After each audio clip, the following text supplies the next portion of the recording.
यहाँ उहाँ घूमेलू खेते खेते। क्या बात करता रहा यहाँ वहाँ घूमतिया खेते खेते। ए भैया से काम करा ना, जब एने ओने खेते खेते घूमते तो तू जा आ पसंद में तो पटा के पेल दिया भौजी नु आई लव यू बोल दी।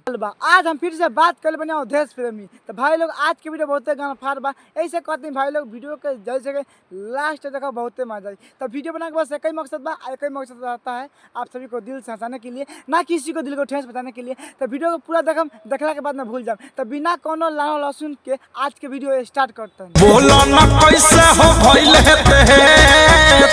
अरे सर झांटी में के ढील बताओ ना कैसे भल हेते हेते। अरे ई सबके पता बा कि कोनो मेहरारू चाहे लड़की चाहे लड़का कोनो के दाबोल दबो करी नु तो हेता हेता होई। ई ना कि इति रहे नु कोनो कोई बात तो बहिन चोदो तो इतना दाबी ले कस के तो बढ़बे ना करेला। बोलो ना कैसे हो भइल हेते हेते। माने तू का चाहत रह कि भौजी तारा खोल के दे देबो, बस भौजी से तू ना पूछबो। अरे भौजी के सामान बा हेता हेता हो के तो हितु बुगे ओ तोहार गाना काला खोजुआ था सर ना, तू बोला खोजुआ था का पेल दी का हैं। अरे भौजी के सामान बना यार, तो भौजी को बस छोड़ दे। सुन सुन छौरी दोनों पकौड़ी। सुन सुन छौरी आ दोनों पकौड़ी। अरे हमें तो कुछ समझ नहीं क्या होती यार। ए भौजी भैया कहे का मतलब का बा। ए भैया तू क्या कहल चाहता ना, हमरा के तू बता दो क्या कहल चाहता नहीं, मैंने कैसे कह दे यार। सुन सुन छौरी तो दोनों पकौड़ी तो का विचार बता रहा पटक के पेल दी। सुन सुन छौरी दोनों पकौड़ी।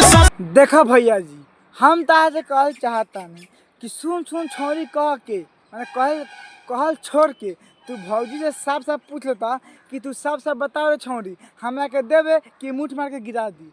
अब वो अपने कहती कि हाँ दे हम तो मुठ मार के गिरा दो, ये एगो बात हकीकत है। लेकिन तू कहता सुन सुन छौरी तो दोनों पकौड़ी, एक आगे कह ना तब ना भौजी के पहले मजा आई तारा के पहले मजा आई। आगे कहब तब ना, कुछ बोलते नहीं खाली कहता सुन सुन छौरी तो दोनों पकौड़ी। भाग बुढ़ छुछुना। अच्छा लड़का से के जिएला सहारा हो गल, ए शर्त नहीं तार कहे के मतलब का बा। भौजी के दोनों पकौड़ी बा तो लड़का के जिएला सहारा हो गल। सर इतना पेलम नु कि सर पाटे में हो देबा, मतलब कैसन बात कहता यार। सुनता रह कि तारा दोनों पकौड़ी लड़का के जिएला सहारा हो गल, सर पटा के पेल दे कहम नु पेल ही नहीं खी।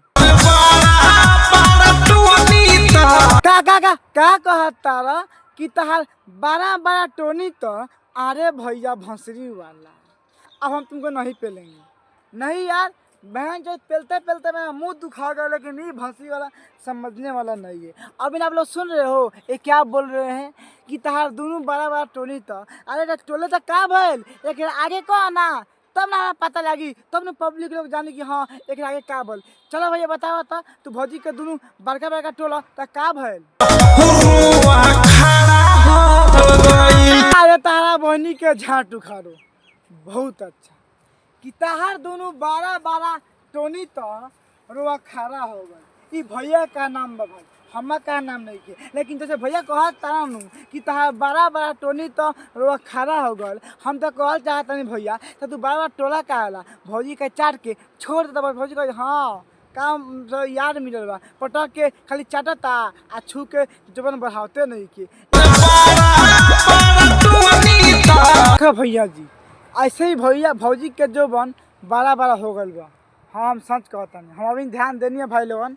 अभी ने थोड़ा आगे देखो वीडियो का पता लग जाता क्या कि भौजी के हेता तो हो गल बा। आ टोला से भैया रोआ खाला ना होकेला लंड खड़ा होकेला आ मन कहला पेले के। तू सार बात में बात भूल के आवता नु तो कोनो बात ना, हम तो कुछ ना कहम तहार मन बा। अब तो रोआ खड़ा होके तथा झांट खड़ा होके तथा हाथ कामे ना करे बहन चल वो से हमारा कुछो लेवे देवे के नहीं खे। तो कोनो बात ना तू ना पेले, लेकिन हम तो भौजी के पटक के चटबे करम। पटक के पेले के मन ना कैलक सार तना ही सुनता रह कि तहार बड़ा बड़ा टोनी तो रुआ खड़ा हो गल। अरे भैया कितना कोनो के मन बानू कि बड़ा बड़ा टोला नु तो पेले के मन कला, लेकिन ये सारवा के मन ना कैलक और रोए खड़ा हो गल। ए भैया पक्का लागता तू मौगा भर तबे न तहार रोआ खड़ा हो गल, लेकिन तहार पेले के मन ना कैलक। लेकिन कोनो बात ना भई जब एक बार टोले भी हनु तो कबो ना कबो देबे करी।